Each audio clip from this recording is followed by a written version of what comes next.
Ջերմուկ, ծաղիկներ, ոգելից խմիչքի որոշ տեսակներ, գյուղմթերք։ Ռուսական շուկայում հայկական այս ապրանքների օրական շրջանառության ընդհանուր արժեքը ըստ տարբեր հաշվարկների շուրջ 1.8 միլիարդ դոլար է։ Այսքան եկամուտ չի ստացվել Ռուսաստանի կողմից Հայաստանի հանդեպ տնտեսական ճնշումների հետևանքով։ Ռոսսելխոզնադզորն ու Ռոսպոտրեբնադզորը հայկական որոշ ապրանքատեսակների որակի հետ կապված խնդիրներ են արձանագրել, բայց որ տնտեսական ճնշումները քաղաքական հիմք ունեն, թերևս ապացուցում են Ռուսաստանի Դաշնության անվտանգության խորհրդի քարտուղար Դմիտրի Մեդվեդևի վերջին հայտարարությունները։ Հայաստանյան զարգացումները ռուս պաշտոնյան գնահատում է որպես Մոսկվայի հետ հարաբերությունները խզելու ճանապարհ եւ կարծիք հայտնում, որ դա կվնասի ամբողջ հայ ժողովրդին եւ երկրի տնտեսությանը։ Իր վերջին հարցազրույցում Մեդվեդևն ուղիղ տեքստով ասել է, որ ՀԱՊԿ-ի, ԵԱՏՄ-ի եւ Ռուսաստանի հանդեպ վտանգավոր քայլերը հետևանքներ կունենան։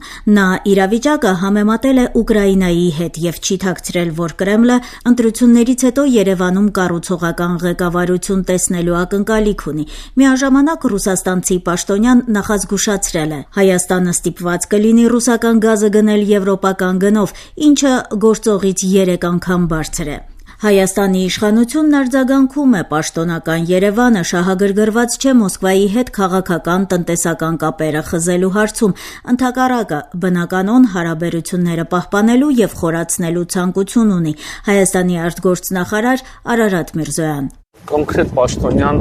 ժամանակ առ ժամանակ բոլորի նկատմամբ իրան որոշակի այդպիսի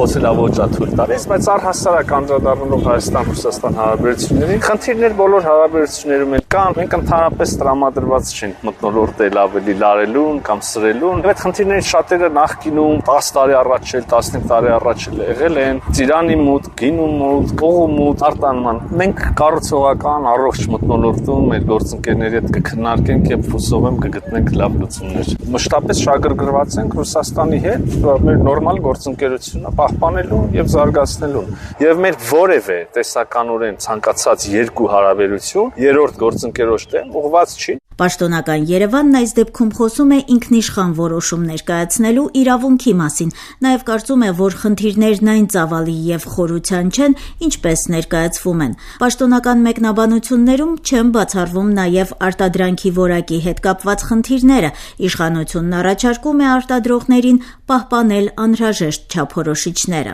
Ռուսաստանից եկող ազդակներն անհանգստացնում են նաև Հայաստանի ներքաղաքական դաշտի, այսպես ասենք, այլ խաղացողներին։ Ռուսաստանն ընտրություններում իր նախընտրած թեկնածուին աջակցելու համար տնտեսական ճնշումների է դիմում, որից տուժում են գյուղացին եւ գործարարը, հայտարարում է Հայաստանի նախկին օմբուդսմեն Միասնության թևեր կուսակցության ղեկավար Արման Թաթոյանը։ Այս ամենը պարզ է, չէ, որ Ռուսաստանն անում է, որպեսզի իր ուզած հարցերը առաջ տանի։ Օրինակ նախընտրական այս վիճակում ինչու է նման բան անում։ Ես կարծում եմ դա անում է, որ կա այս նախընտրական փուլում մասնակցող Մոսկվայի նախընտրած քաղաքական ուժ, տեխնացու եւ արվում է նրանց օգտի համար։ Մեր տնտեսության մեջ կան ցավացող կետեր, զգայուն, խոցելի կետեր, դրանց վրայով գնում են, որով ճնշում են առաջացնում իհարկե։ Այսինքն ինչ է ստացվել,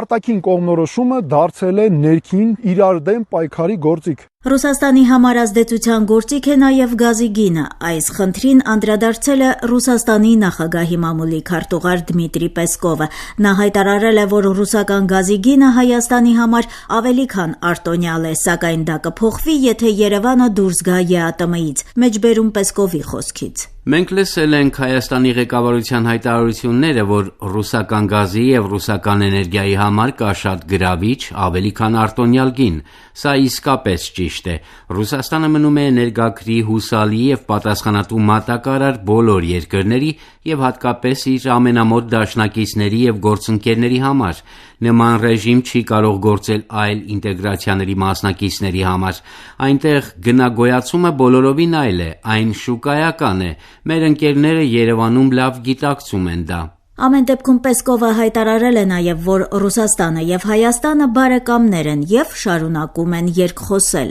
Գազի գնին ոչ այնքան դիվանագիտորեն է անդրադարձել Ռուսաստանի անվտանգության խորհրդի քարտուղար Դմիտրի Մեդվեդևը, խորհուրդ տալով Հայաստանին արդեն իսկ սկսել բանակցությունները Միացյալ Նահանգներից հեղուկ բնական գազ գնելու շուրջ։ Պաշտոնական Երևանը արդեն պատասխանել էր այս հարցի շահարկումներին, հիշեցնելով, որ Երևանի եւ Մոսկվայի հարաբերությունների լարման ֆոնին անգամ ռուսական գազը չի կարող թանկանալ Հայաստանի համար։ Հայաստանի գործադիր իշխանությունը խոսել էր երկկողմ համաձայնագրերի ու պայմանագրերի մասին, որոնք խստորեն կարգավորում են ռազմավարական վառելիքի գնագոյացումը։ Պայմանագրում կան հստակ դրույթներ եւ գազի գնագոյացման հարցում կողմերն ունեն ռազմավարական պայմանավորվածություններ, որոնք պետք է պահվեն, հայտարարել է Հայաստանի կառավարությունը։ Երևանն ընդգծում է, որ հայ-ռուսական այդ փաստաթղթերը փոխշահավետ են։ Քաղաքասարակության ներկայացուցիչները մինչդեռ ի պատասխան ռուսական տնտեսական պատժամիջոցների նշում են, որ Հայաստանը նույնպես լծակներ ունի եւ կարող է համարժեք պատասխան տալ։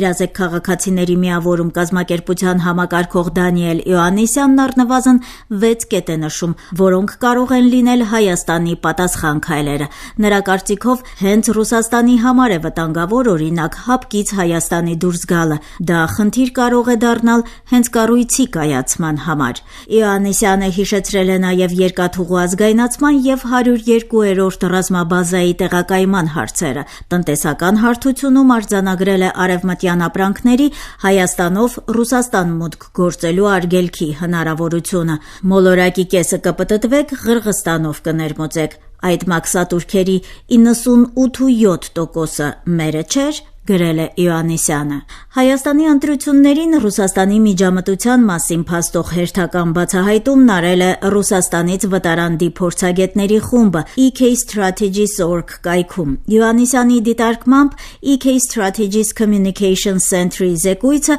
Հայաստանում գրեթե աննկատ մնաց, մինչդեռ այն ներկայացնում էր ռուս բարձրաստիճան պաշտոնյաների ամբողջական նկարագիրը, որոնք զբաղվում են Հայաստանի ընտրություններին միջամտելու գործով։ Ցանկը երկար է։ Առաջին անունը Սերգեյ Կիրիենկոն է։ Պուտինի աշխատակազմի ղեկավարի առաջին տեղակալն է։ Ղեկավարել է Ռոսատոմը, Ռուսաստանի միջուկային կորպորացիան, որը Աֆրիկայում, Ասիայում էներգետիկ գործարքներ կնքելով կախման մեջ է դրել մի շարք երկրներին Ռուսաստանից։ Կրեմլից Կիրիենկոն կառուցեց Ուկրաինայի օկուպացրած տարածքների կառավարման համակարգը։ Հայաստանը Կիրիենկոյի հերթական փորձն է խաղը վերահսկել դրա վաղ փուլում, որոշել, թե որ հակամարտությունները պետք է բաց մնան, զայրույթը տեղափոխել իր համար օգտակարողություններով եւ նախապատրաստել մի քանի սցենար դեռևս ընտրություններին նախորդող շրջանում։ Բոլոր շահարկումներին, բացահայտումներին եւ հերակա բանավեճերին ի պատասխան Եվրամիությունից պարզապես պատասխանում են, որ Հայաստանն ինքը կորոշի իր ապագա ճանապարհը։ Դա վերաբերում է նաեւ